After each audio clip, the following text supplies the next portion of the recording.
Colorado's rates of violent crime and property crime are dropping, while Coloradans have the perception that crime is getting worse.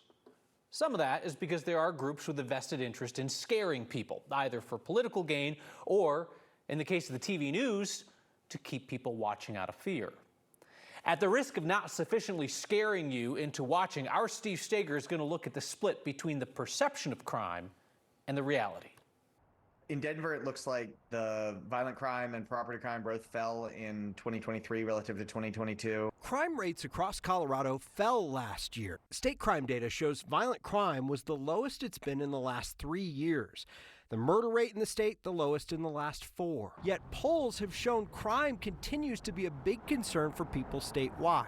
With crime, the data is slow. It's oftentimes incomplete. It's hard to access. Jeff Asher is a data analyst who studies crime rates, and he spent time analyzing what really is a national issue. As crime rates decline, people's perception of crime seems to do the opposite. I think it is a host of reasons. Last fall, Gallup found a new high of Americans, 63%, saying the crime problem in the U.S. is serious. The majority believing crime was actually higher than the previous year, when it wasn't. People rely on anecdotes, and it's very difficult for people to figure out, have I heard more anecdotes about crime happening this year than I heard through the first 6 months of last year? Asher says perceptions of crime are often based on stories people hear, like when they watch the news or read the paper. So, of course, this is partially our fault. You're really only come into contact with stories about crime when they happen.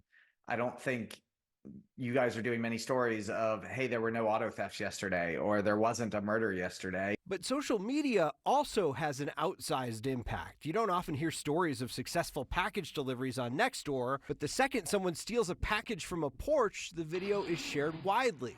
Asher says it makes the problem seem bigger than it really is. If you're only getting the information about incidents when they occur, it makes it very difficult for you, if you don't have data in front of you or easily accessible data, to be able to contextualize all of those incidents in a more coherent narrative. So a lot of this boils down to partisanship. 92% of Republicans in that Gallup poll said that they felt that crime was on the rise last year when it wasn't. But Asher cautions not to read too much into politics, because 58% of Democrats said the same. That's the highest for their party ever in that poll. He says crime tends to be a winning message in politics, so you rarely ever hear that crime is declining, because why would you want to say that crime is declining if you can scare people into thinking that crime is not great? And obviously, crime is a big deal if it happens to you or if it happens to somebody that you love. That said, we look at these broader contexts and trends so we can tell people what's going on. But in terms of it being a winning message, I mean, I'm thinking about recently, former GOP minority leader Mike Lynch said that fear of crime is why he was armed with a handgun while driving drunk in Fort Collins. Yes, fear of crime in Denver. Fear of crime in Denver is why he said he was carrying a gun in Fort Collins. Yeah, I mean, you think about it, it's a way to get a point across. It's a way to say, here's a problem that we can fix. Just caution people before you think something, check the trends. Look at the data for yourself and try to figure out if you can figure out the analytics there. Steve, thank you.